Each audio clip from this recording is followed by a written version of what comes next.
Hello guys, Namaskar and welcome to my YouTube channel GB Vlogs and Facebook page GB page. সকলে চেনেলটো subscribe কৰিব, like কৰিব, comment কৰিব, পেজটো follow' কৰিব। হওক আজিৰ ভিডিঅ'টো বৰ্তমান বহুতে চৰ্চিত সলমান খানক গুলিয়াম বুলি এজন জেলত থাকি জনে চেলেঞ্জ কৰিছে। তেওঁ হ'ল লৰেন্স বিষ্ণই। তেওঁৰ ওপৰত আজি এই ভিডিঅ'টো ৰিয়েকশ্যন দিম আৰু ভিডিঅ'টো লৈছোঁ RJ ৰৌনক বুলি এটা চেনেলৰ পৰা। হওক চেনেলটো ডেছক্ৰিপশ্যনত লিংক দি দিম, ছাবস্ক্ৰাইব কৰিব। ভিডিঅ'টো আৰম্ভ কৰোঁ।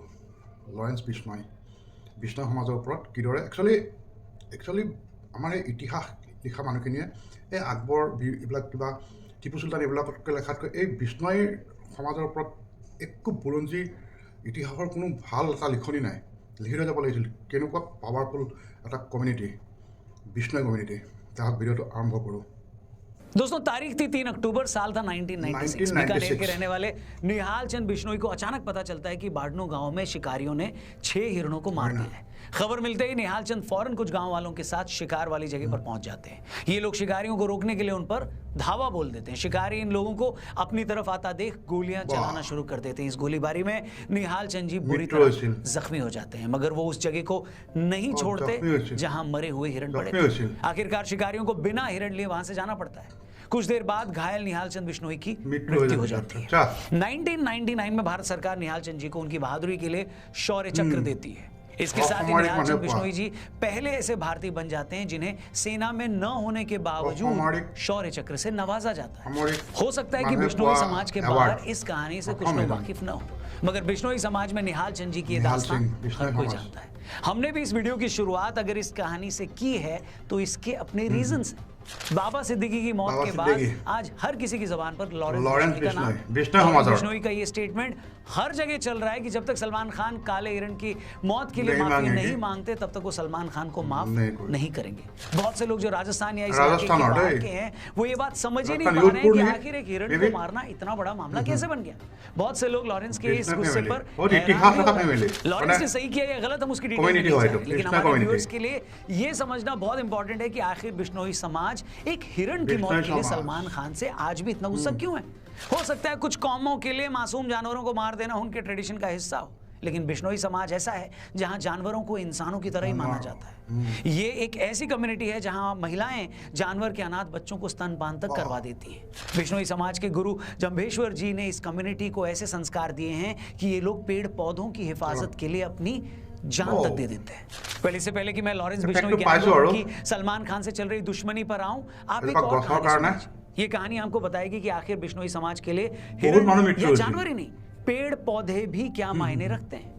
राजस्थान में खेजड़ी का पेड़ पाया जाता है। ये एक ऐसा पेड़ है जो भरे रेगिस्तान में भी हरा भरा खड़ा रहता है। खेजड़ी का पेड़ भी बिश्नोई समाज में उतना ही पवित्र माना जाता है जितना कि ये मामला है साल 1730 का 1730। उस वक्त जोधपुर के महाराजा अजय सिंह को अपने महल के लिए लकड़ी की जरूरत थी, तो उनके सैनिक गांव में मौजूद एक खेजड़ी का पेड़ काटने चले जाते हैं। जैसे ये बात अमृता देवी नाम की एक महिला को पता लगती है तो वो पेड़ के आगे खड़ी हो जाती है। अमृता देवी ने सैनिकों को चुनौती दी कि अगर तुम्हें पेड़ काटना है तो पेड़ से पहले तुम्हें मेरी गर्दन काटनी होगी। सैनिकों ने भी अमृता देवी की गर्दन काट दी। उसके बाद पेड़ को बचाने आई अमृता देवी की 3 बेटियों को भी सैनिकों ने मार डाला और आखिर में अमृता देवी के पति को भी सैनिकों ने मार डाला। आपको जानकर हैरानी होगी कि उस दिन उस एक पेड़ को बचाने के लिए 363 लोगों ने अपनी जान दे दी। My God. ये दोस्तों क्या इतिहास में आपने ऐसी कोई एक भी कहानी सुनी है जहां एक पेड़ को बचाने के लिए 363 लोगों ने अपनी गर्दनें कटवा ली हो। शर्म की बात है कि आजादी के बाद इतिहास लिखने वालों ने औरंगजेब जैसे क्रूर शासकों का तो महिमा मंडन कर दिया, मगर उन वामपंथी मक्कारों ने आपको ऐसी एक कहानी नहीं बताई। इस देश के बच्चों ने पढ़ी होती तो वो अपने लोगों की बहादुरी के बारे में जान पाते। आज के बच्चे ये समझ पाते कि बहादुरी का मतलब सिर्फ ये नहीं होता कि आप दूसरे राज्य पर कब्जा कर ले या आप मजहब फैलाने के लिए काफिरों की गर्दन काट ले। बहादुरी का मतलब ये होता है कि अगर एक पेड़ को बचाने के लिए आपको अपनी गर्दन कटवानी पड़े तो भी आप पीछे न हटे। बहादुरी किसी को मारने में नहीं, बल्कि बहादुरी एक पौधे, एक जीव को बचाने के लिए अपनी जान तक देने में है। और भारत की ऐसी ही कहानियां पॉडकास्ट में आपको लगातार मिलेंगी। इसके लिए आप हमारे TRP चैनल को जरूर सब्सक्राइब करिएगा। चैनल का लिंक है। वीडियो में आगे बढ़ते हैं। TRP चैनल RJ रौनक लॉरेंस बिश्नोई का कहना है कि बचपन में जब उसे ये पता लगा कि सलमान खान ने जोधपुर में काला हिरन मारा है, तब से ही वो उससे बदला लेना चाहता था। जो लोग उस वक्त के बारे में नहीं जानते उनको ये बता दें कि ये बात है 1998। सलमान खान अपने को स्टार्स के साथ उस वक्त जोधपुर के आसपास हम साथ साथ हैं फिल्म की शूटिंग कर रहे थे। रात के अंधेरे में गांव वालों को गोली चलने की आवाज आई। गांव वाले गोली चलने की जगह पर पहुंचे तो वहां पर उन्हें गाड़ी में कुछ लोग दिखाई दिए। गांव वाले गाड़ी को तो नहीं रोक पाए, मगर उनमें से एक आदमी ने सलमान खान को पहचान लिया। पड़ताल करने पर पता चला कि उस रात गांव में 2 चिंकारा और 3 काले हिरन मार दिए गए हैं। मामले की छानबीन शुरू हुई और वन विभाग की टीम घोड़ा फार्म्स पहुंच गई, जहां सलमान समेत हम साथ साथ हैं के क्रू मेंबर्स रुके हुए थे। वहां काले हिरन के अवशेष 2 अक्टूबर को समाज ने इस मामले में सलमान खान के खिलाफ दर्ज कराई। सलमान खान की गिरफ्तारी हुई और उन्हें जेल जाना पड़ा, मगर हाथों हाथ ही उनको जमानत भी मिल गई।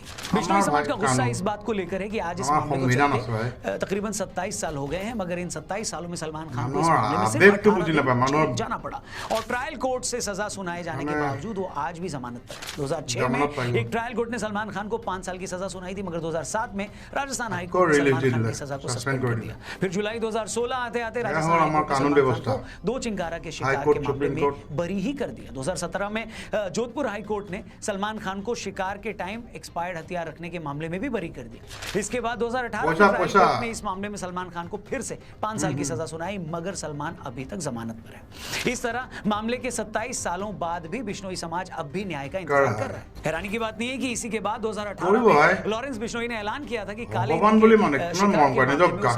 कुछ जिंदा नहीं छोड़ेगा और पूरे बिश्नोई समाज लेकर रहेगा। काला हरिणर पोवालिक कय डांगर करे। आज से 2 साल पहले की बात है। साल था 2022, महीना था जून का। सलमान खान के फादर सलीम खान साहब मॉर्निंग वॉक कर रहे थे, तभी उन्हें एक बेंच पर एक धमकी भरा खत मिलता है। उस खत में लिखा था, सलमान खान का हाल भी सिद्धू मूसेवाला जैसा कर देंगे। इसके बाद मार्च 2023 में सलमान खान के ऑफिशियल मेल आईडी पर 3 धमकी भरे ईमेल भेजे जाते हैं। इन ईमेल्स में साफ लिखा होता है कि अगला नंबर तेरा है, जोधपुर आते ही तू मूसेवाला की तरह मारा जाए। इसके बाद मार्च 2023 में लॉरेंस बिश्नोई जेल से एक इंटरव्यू देता है। उस इंटरव्यू में लॉरेंस बिश्नोई बताता है कि मेरा बचपन से एक ही सपना है, सलमान खान को मारना। इसके बाद अप्रैल 2023 में भी रॉकी नाम का एक लड़का फोन पर मुंबई पुलिस को सलमान खान को जान से मारने की धमकी देता है। इस साल उस वक्त हद हो गई जब 14 अप्रैल 2024 को सलमान खान के गैलेक्सी अपार्टमेंट के बाहर से 2 मोटरसाइकिल सवार लोग उनके घर की फर्स्ट फ्लोर की बालकनी पर फायरिंग कर देते हैं। इस पूरे मैटर में अब तक का सबसे बड़ा मोड़ तब आया जब कुछ दिन पहले मुंबई के एक बड़े नेता और सलमान खान के करीबी दोस्त बाबा सिद्दीकी कुछ लोगों ने गोली मारकर हत्या कर दी। उस मर्डर के कुछ देर बाद ही लॉरेंस बिश्नोई गैंग ने इसकी रिस्पांसिबिलिटी ले ली। ये खबर आई कि लॉरेंस बिश्नोई गैंग बोल रहा है कि जो भी आदमी सलमान खान की हेल्प करेगा वो मारा जाएगा। आपको बता दें कि ये वही बाबा सिद्दीकी है, अपने घर हुई इफ्तार पार्टी में सलमान और शाहरुख खान ने सुलह करवाई थी। बाबा सिद्दीकी सलमान खान की फैमिली के बहुत क्लोज थे। 2015 में मुंबई सेशन कोर्ट ने सलमान खान को 2002 हिट एंड रन केस में 5 साल की सजा सुनाई थी। तब भी बाबा सिद्दीकी सलमान की बहन अलवीरा के साथ सबसे पहले हाई कोर्ट पहुंचे थे। उस वक्त उन्होंने सीनियर लॉयर हरीश साल्वे से कांटेक्ट किया और साल्वे जी सलमान खान की सजा को उन्होंने सस्पेंड करवा दिया था, मगर बाबा सिद्दीकी बिश्नोई गैंग का कॉन्फिडेंस बढ़ा हुआ है। वहीं सलमान की सेफ्टी मुंबई पुलिस के लिए बड़ी सिरदर्द बनी हुई है। सलमान खान लगातार पब्लिकली आने से बच रहे हैं। मुंबई पुलिस ने सलमान खान के गैलेक्सी अपार्टमेंट के बाहर एक चौकी भी बना दी। सलमान खान की सिक्योरिटी में हर वक्त 40 के करीब पुलिस वाले खड़े रहते हैं। सलमान खान के फादर सलीम खान ने एक इंटरव्यू में कहा है कि इन धमकियों के चलते हम लोगों को काफी असर पड़ा है और हम उस तरह से बाहर नहीं निकल पा रहे हैं जैसे पहले निकलते थे। सलमान खान ने धमकियों के बाद अपने घर की बालकनी में आकर फैंस को वेव करना बंद कर चुके हैं। इस पूरी कंट्रोवर्सी के बाद बहुत से लोग ये जानना चाहते हैं कि भाई ये लॉरेंस बिश्नोई हैं कौन, और जो भी है आखिर वो इतना पावरफुल कैसे बन गया कि वो इतने सालों से जेल में वो जेल से सिद्धू मूसेवाला जैसे बड़े सिंगर को मरवा देता है, बाबा सिद्दीकी का मर्डर करवा देता है, सलमान खान जैसे सुपरस्टार को धमकियां दे रहा है। लॉरेंस बिश्नोई इतना पावरफुल कैसे बना, इसे समझने से पहले एक बार ये जान लेते हैं कि आखिर लॉरेंस बिश्नोई इतना बड़ा गैंगस्टर बना कैसे। लॉरेंस बिश्नोई का जन्म 12 फरवरी 1993 को पंजाब के फाजिल्का में हुआ। पैदा होने के वक्त वो बहुत गोरा चिट्टा था, तो उनकी माताजी ने उनका नाम लॉरेंस रख दिया। लॉरेंस एक क्रिश्चियन नाम है जिसका मतलब होता है चमकता हुआ सफेद। हालांकि पुलिस रिकॉर्ड में लॉरेंस का नाम सतविंदर सिंह है। लॉरेंस बिश्नोई का बचपन से स्पोर्ट्स में काफी इंटरेस्ट था। वो कुश्ती लड़ता था। उसके फादर पुलिस में थे और वो चाहते थे कि बेटा आईएएस। अबोहर से 12वीं की पढ़ाई पूरी करने के बाद लॉरेंस चंडीगढ़ चला गया, जहां उसने डीएवी कॉलेज में दाखिला लिया। धीरे धीरे उसने स्टूडेंट पॉलिटिक्स में दिलचस्पी लेनी शुरू कर दी। इसी इसी टाइम इसकी गोल्डी बराड़ से दोस्ती हो गई। वही गोल्डी बराड़ जो गोल्डी आज कनाडा में बैठकर लॉरेंस बिश्नोई गैंग के लिए काम करता है, कनाडा। जिसके गैंग ने सिद्धू मूसेवाला की मर्डर की रिस्पॉन्सिबिलिटी ली थी। लॉरेंस ने 2011 में कॉलेज इलेक्शन लड़ने के लिए student organization of Punjab university यानी SOPU के नाम से एक पार्टी भी बनाई थी, मगर लॉरेंस अपना पहला इलेक्शन हार गया। इस हार के बाद से लॉरेंस को काफी इंसल्टेड फील हुआ, जिसके बाद उसने एक रिवॉल्वर खरीदी और उस गैंग से भिड़ गया जिसने उसे इलेक्शन में हराया था। कुछ मीडिया रिपोर्ट्स की माने तो कॉलेज टाइम में लॉरेंस की गर्लफ्रेंड आपसी रंजिश में दूसरे गैंग ने उसकी गर्लफ्रेंड का मर्डर कर दिया, जिसके बाद लॉरेंस पूरी तरह से क्राइम की दुनिया में आ गया। आगे चलकर लॉरेंस की दोस्ती संपत नेहरा से हुई। संपत पुलिस इंस्पेक्टर का बेटा था। लॉरेंस, गोल्डी और संपत ने मिलकर पंजाब के साथ साथ हरियाणा में अपना एक क्राइम सिंडिकेट बनाया। इस तिकड़ी ने हरियाणा में काला जठेड़ी और दिल्ली में जितेंद्र गोगी के साथ भी ग्रुप बनाया। इसके बाद लॉरेंस शराब माफिया, ड्रग स्मगलर्स और बिजनेसमैन से फिरौती मांगने लगा। 2012-13 आते उसने अपना घर भी छोड़ दिया। 2014 में लॉरेंस बिश्नोई को राजस्थान में अरेस्ट करके भरतपुर जेल भेजा गया था, मगर एक पेशी के लिए मोहाली ले जाते टाइम वो पुलिस कस्टडी से भाग गया।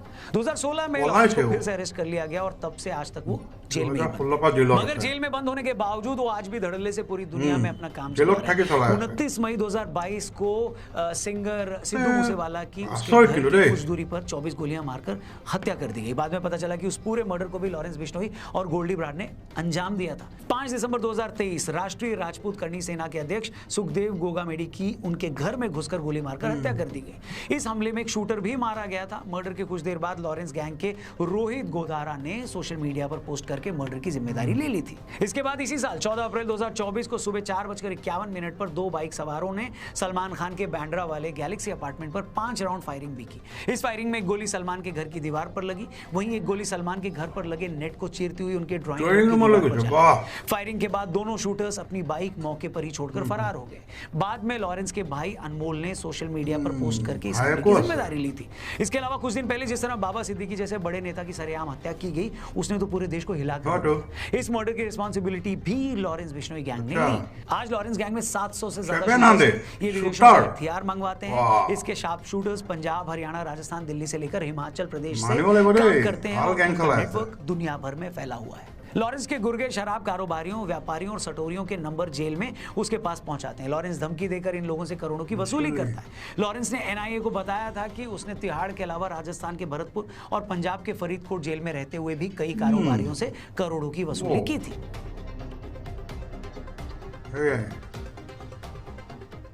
आज लॉरेंस बिश्नोई गैंग का नेटवर्क सिर्फ भारत तक ही नहीं है। ये गैंग गोल्डी बराड़ के थ्रू कनाडा से ऑपरेट करता है। गैंग के कई मेंबर्स कनाडा, UK, USA और दुबई में रहते हैं। इन देशों में लॉरेंस गैंग को फंडिंग मिलती है। ये पैसा हवाला के जरिए भारत आता है। Lawrence Bishnoi gang social media पर बहुत पॉपुलर है। इंस्टाग्राम, फेसबुक और यूट्यूब जैसे प्लेटफॉर्म पर उनके हजारों फॉलोअर्स हैं। अपनी सोशल मीडिया फॉलोइंग के थ्रू वो अपनी धमकियों की मार्केटिंग करता है। लॉरेंस की गैंग में बहुत बड़े लेवल पर नाबालिग लड़के हैं। इन लोगों को गैंग से जोड़ने के लिए ये एक क्राइम के लाखों रुपए मिलते हैं।